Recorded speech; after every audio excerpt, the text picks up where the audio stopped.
Hello and welcome to the New Vision Daily podcast around Uganda. I'm Razia Athman.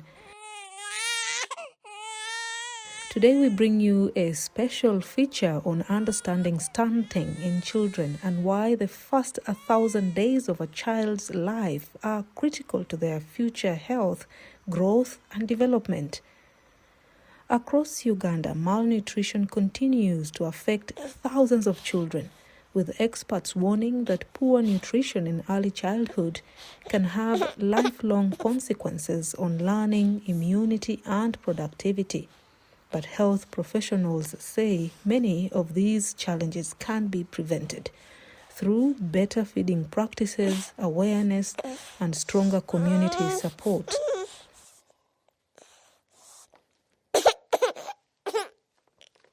In this special report narrated by Marjorie Namugenyi, we hear from Dr Sabrina Kitaka, a paediatrician at Mulago National Referral Hospital, Esther Nalugga, a clinical nutritionist, Laura Ahumuza, senior nutritionist at the Ministry of Health, and Yves Willemot, the chief communication officer at UNICEF Uganda.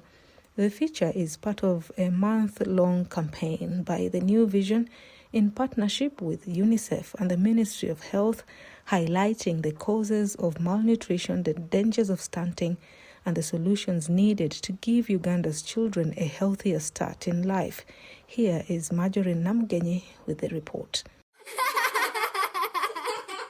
When we look at children playing, we see joy, energy, and life. But sometimes, hidden in plain sight are signs that something is not right. A child who looks smaller than others of the same age, sweet little boy who tires too quickly after a short run, a lovely little girl who is not growing the way they should. These are not just differences in size or personality. They could be warning signs, quiet signals from the body that something is missing. Malnutrition doesn't always look the same. Sometimes it shows up suddenly. Other times, it develops slowly over months, even years. And most serious forms are wasting and stunting. Wasting happens when a child becomes too thin for their height. It is often the result of a sudden shortage of food or illness that weakens the body. In a short time, a child can lose weight rapidly, their body using up its reserves just to survive. There's undernutrition. We know that chronic malnutrition results in stunting. You're shorter than your expected height for age, right? And that means you've been chronically not eating well. So stunting is weight for height, height for age, which is less than 3 standard deviations. And it's a marker of extreme starvation. Like you've not been able to attain your maximum height for your age, simply saying. And you need to understand that there are things that cause short stature, familial short stature. And there are people who are short people or small people. Those are short. There are many syndromes that would make somebody be short. But the stunting we mean is if this person has no abnormalities whatsoever, but the cause of their shortness is because of lack of enough food. Normally, stunting starts with underweight. It starts with a child being underweight. When I say underweight or wasted, a child is too small for their height. And stunting is a form of malnutrition, but it's a form of long-term malnutrition. Children just don't get stunted. If a child has a diet that is deficient in protein, because remember I said protein is a growth food. If the body is deficient in protein for a long period of time, the body is going to prioritize looking after itself now to height. And so you have a child who looks okay, but they're stunted because for a long period of time there was a deficiency of mainly protein. So the body prioritized staying alive and okay to growing tall.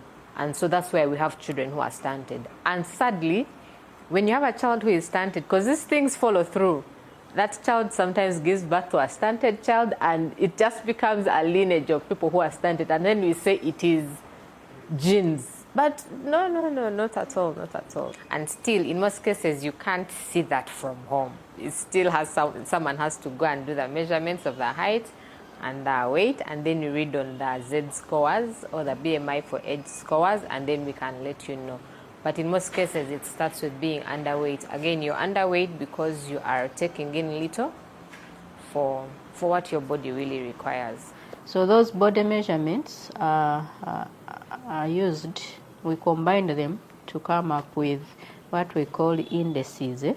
So by looking at your height, for example, if you're an adult, by looking at your height and weight, we work out a BMI, body mass index, and then we can know your nutrition status.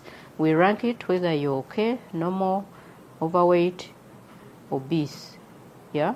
It's the same for children, but we will not talk about BMI in children, but we use what we call Z scores. So these are like standards, WHO, World Health, UNICEF standards. But the basics is that we will need to take your measurements, the weight, the height, and then we use that to determine your nutrition status. So that's how we are able to know that this child is stunted, this one is normal, this one is overweight, this one is obese, based on the measurements. Please, parents out there, do not just look at the immunization card and think that it's only for immunization. It contains a lot of information for your child, the growth monitoring or growth faltering for that matter. And if you see that your child is on a straight line, it means they are not growing. If they are growing in a good curve along the growth chart, it means they are growing normally. But if there's a dip in their growth, that means they are losing weight. And if that faltering of weight is very fast, that means there's something wrong. And losing weight rapidly means either that this child has a chronic illness or is not feeding well, or we need to investigate. Or perhaps the food you're giving is not of good value. And we do this through mass screening. So you go in a community, if you have indications, there are indicators that maybe somewhere in Kamwenge the situation is not good. So we'll go in that community, do mass screening, pick up the numbers, and then we'll handle them based on the severity, like I said. So if they are not yet malnourished, we counsel, we educate, and do that package. If they are malnourished, then we do nutrition support and counseling. When a child who is breastfed may appear visibly thin, their ribs may show, they may feel weak, tired or uninterested in play, stunting tells a different story. A stunted child may look sick, they may laugh, play and may go to school like any other child, but inside, their growth has been limited. Stunting can affect how a child learns, how they concentrate, and even how they perform in school. As children are growing up, and I want to put this as an emphasis, that the more protein you're giving to them as they are growing before the age of 3 years, the first 1,000 days conversation, it's so relevant, because if you don't feed your child properly as they are growing up, then you're going to affect their cognition, their ultimate brain function. So children need a lot of protein. They need eggs, they need milk, they need the meat, the beans, and then the carbohydrate diet, which we have a lot, from posho to maize flour to wheat flour to matoke to cassava. It's a lot, right? However, as we feed our children, we must balance. We must ensure that they are also getting in the zinc, the iron, the copper, the magnesium, the manganese. All those things are also vital to their growing up bodies. Well, dealing with having access to nutritious food for children is something that should be our priority throughout the country, throughout Uganda. But obviously there are pockets where the situation with regard to malnutrition is more concerning than others, and we're speaking about the Karamoja sub-region, we're speaking about the Toro sub-region as key areas, as well as the districts that are hosting refugees, where obviously a continuous attention for ensuring access to proper nutrition is key. The government is pushing for agriculture. Like, everybody is literally a farmer. And even at the back of people's yards, people are growing things in jerry cans, in sacks, in all that. And they are growing green leafy vegetables, they are growing potatoes in sacks. People are being encouraged to do home farming. But also in the market, there are things that come fresh from the farm. We are very fortunate as a country. Like I mentioned, we are a food basket. We have all the available foods that people would need, from groundnuts to beans to peas to meat to fish, to all those proteins are available. To grasshoppers, people like stock on grasshoppers and eat them, and that's healthy protein. But also for the carbohydrates, we have so much. And unlike wasting, the effects of stunting are often irreversible. And I just want to say that stunting is not reversible. It is not reversible. You cannot reverse it. Once your child is stunted, you missed it. A child may eat, but not eat enough of the right foods. A child may fall sick often and lose nutrition faster than they gain them. A family may lack access to clean water or proper health care. All of these factors shape how a child grows. Unfortunately, the youngest children are the most vulnerable, especially those under 5 years of age, and most critically, those in the first 1,000 days of life. During this time, the body and the brain are developing rapidly, and without proper nutrition, the effects can last a lifetime. So good nutrition is when you are eating healthy. And if you're talking children, you're thinking, what's the best fast food that a child should eat? And that's breast milk. It contains everything that a child would need, including proteins, water, vitamins, essential immunoglobulins. So babies start with breast milk. And as babies grow, we would like to see that they get enough protein in there, they have enough carbohydrates to give them energy, but also to have the necessary micronutrients and essential electrolytes.